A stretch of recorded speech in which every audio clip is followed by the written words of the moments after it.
मेरे दिव्य गुरुदेव श्री परमहंस योगानंद जी के द्वारा ये टॉपिक मानसिक सहनशीलता की कला यानी कि तितिक्षा। कोई संवेदन या मानसिक यंत्रणा आपको प्रभावित नहीं कर सकती यदि आप अपने मन को उससे अलग करके ईश्वर की शांति और आनंद में स्थित कर लें। तटस्थ भाव से सहन करने को संस्कृत में तितिक्षा कहते हैं। मैंने इस मानसिक तटस्थता का अभ्यास किया है। मैंने अत्यंत ठंडे वातावरण में रात भर बर्फीले पानी में बैठकर ध्यान किया है। उसी प्रकार मैं भारत में सुबह से शाम तक झुलसा देने वाली दाहक रेत पर बैठा हूँ। ऐसा करके मैंने महान मानसिक शक्ति को प्राप्त किया है। जब आप ऐसे आत्म अनुशासन का अभ्यास कर लेते हैं तब आपका मन विचलित करने वाली परिस्थितियों से अप्रभावित हो जाता है।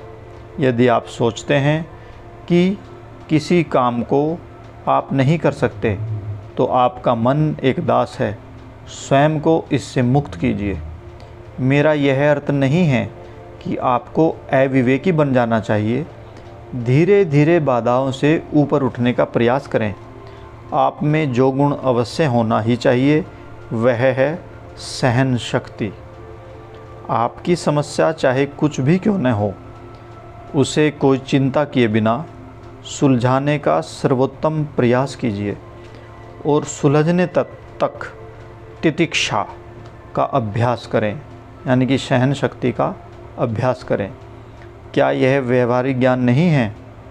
यदि आप युवा और शक्तिशाली हैं तो जैसे जैसे आप अपनी इच्छा की शक्ति एवं मन को सुदृढ़ बनाना जानते हैं, वैसे वैसे आत्म अनुशासन की अधिकाधिक कठोर रीतियों का अभ्यास कर सकते हैं, जैसा कि मैंने किया था। यदि आप सोचते हैं कि शीतकाल आ रहा है और आपको अवश्य ही जुकाम होने वाला है, तो आप अपनी मानसिक शक्ति को विकसित नहीं कर रहे हैं। आपने पहले से ही स्वयं को विशिष्ट दुर्बलता में फंसा लिया है, ये सोचकर कि ठंडी का मौसम आने वाला है और अब आपको ठंड तो लगेगी ही लगेगी।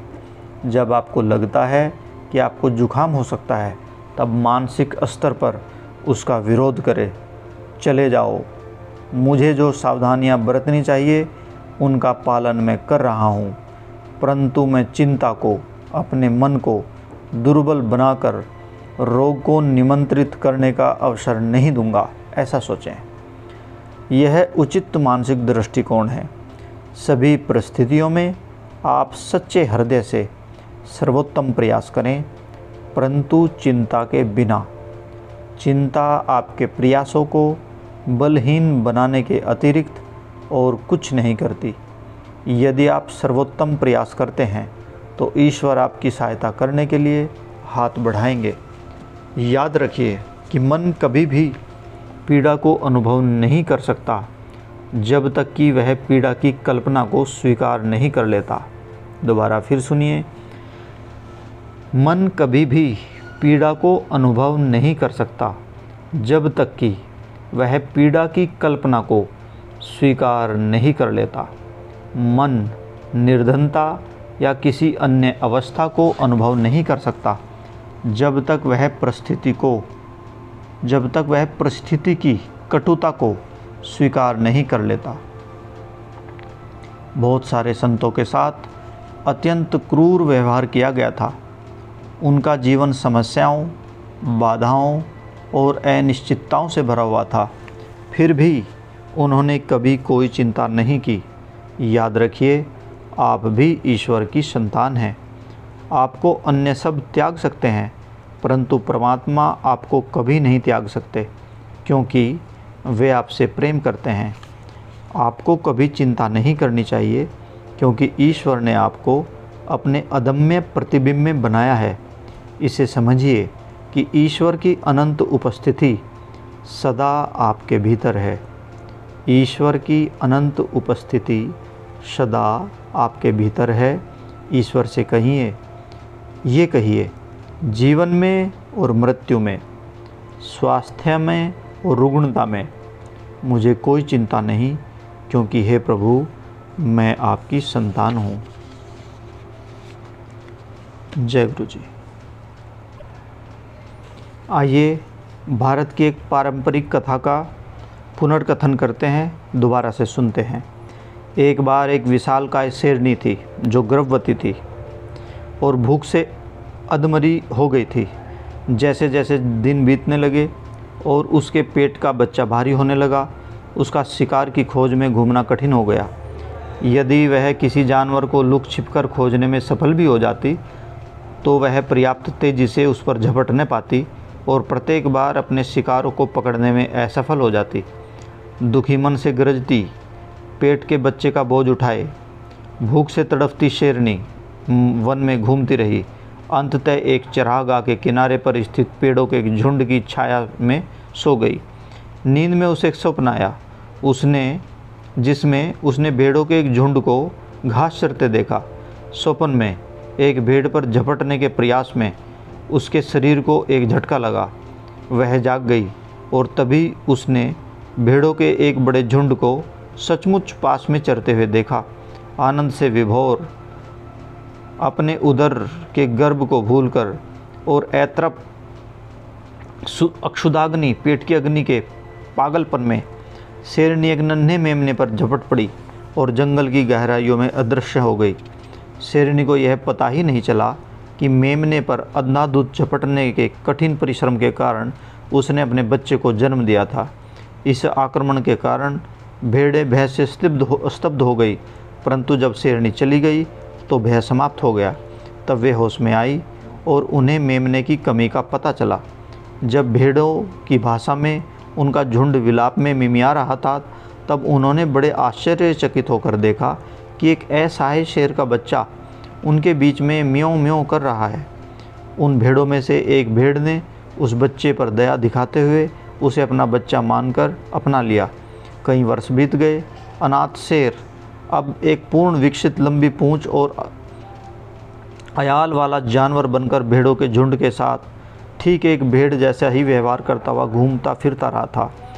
गरजने के बदले मिमियाने वाले और मांस के स्थान पर घास खाने वाले इस पक्के शाकाहारी शेर ने स्वयं को एक मेमने की दुर्बलता एवं दीनता में निपुण बना लिया था। एक दिन ऐसा हुआ, एक दूसरा शेर पास वाले जंगल से निकला जो हरी चरागाह में खुलता था। वह भेड़ों के झुंड को देखकर आनंदित हो उठा। जब आनंद से पुलकित और भूख से प्रेरित शक्तिशाली शेर ने भागते हुए भेड़ों के झुंड का पीछा किया तो उसे बड़ा आश्चर्य हुआ जब उसने देखा कि एक हष्ट-पुष्ट भेड़ सिंह अपनी पूंछ को हवा में ऊंची उठाए तेजी से भेड़ों के आगे आगे भागा जा रहा था। शिकारी शेर विस्मय में अपनी पूंछ को झाड़ते हुए एक क्षण रुका और मन ही मन सोचने लगा, भेड़ें मुझसे दूर भाग रही हैं, यह तो मैं समझ सकता हूँ, परंतु मैं यह नहीं समझ पा रहा कि एक बलवान शेर भी क्यों भाग रहा है। मेरी दिलचस्पी तो इस भागने वाले शेर में है। निकल भागते शेर को पकड़ने के एक दृढ़ संकल्प से उत्साहित वह तेजी से दौड़ा और पलायनकारी शेर पर कूद पड़ा। भेड़ सिंह डर के मारे मूर्छित हो गया। अब यह दूसरा शेर और भी अधिक उलझन में पड़ गया। उसने थप्पड़ मारते हुए उस भेड़ सिंह का मूर्छा से होश में लाकर गरजती आवाज़ में फटकारा, जागो, क्या बात है? तुम एक शेर भाई, शेर होते हुए मुझसे दूर क्यों भाग रहे हो? भेड़ सिंह ने अपनी आंखें बंद कर ली और भेड़ों की आवाज़ में मिमियाना, कृपया मुझे जाने दो, मेरी जान मत लो, मैं इस झुंड का केवल एक भेड़ हूँ जो भाग गया है, मुझे पीछे छोड़ गया है।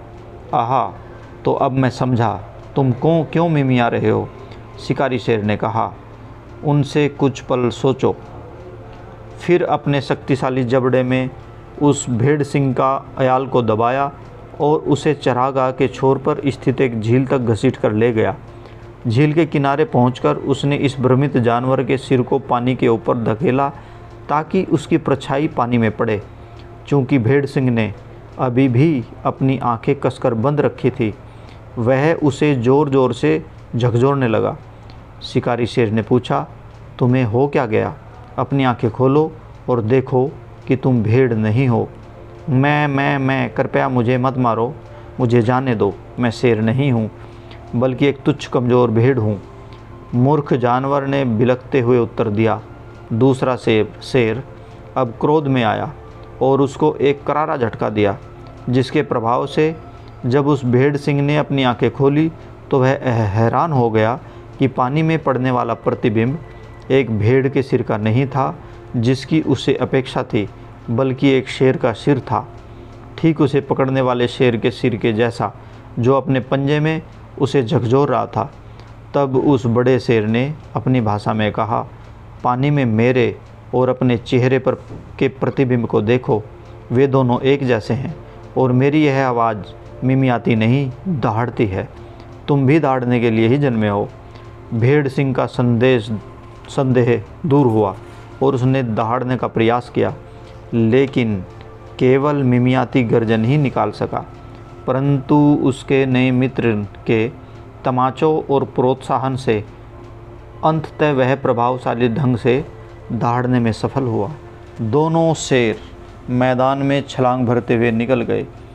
ये जो कहानी है बहुत सटीक रूप से दर्शाती है कि यद्यपि हम इस ब्रह्मांड के दिव्य शेर अर्थात ईश्वर के सर्वशक्तिमान स्वरूप में रचे हैं, तथापि किस प्रकार हम में से अधिकांश लोग केवल देह चेतना की दुर्बलताओं रूपी भेड़शाला में पैदा होने और पलने बढ़ने की ही स्मृति रखते हैं।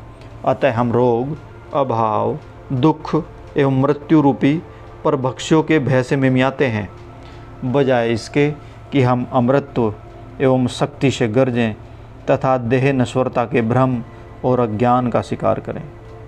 जय गुरु जी।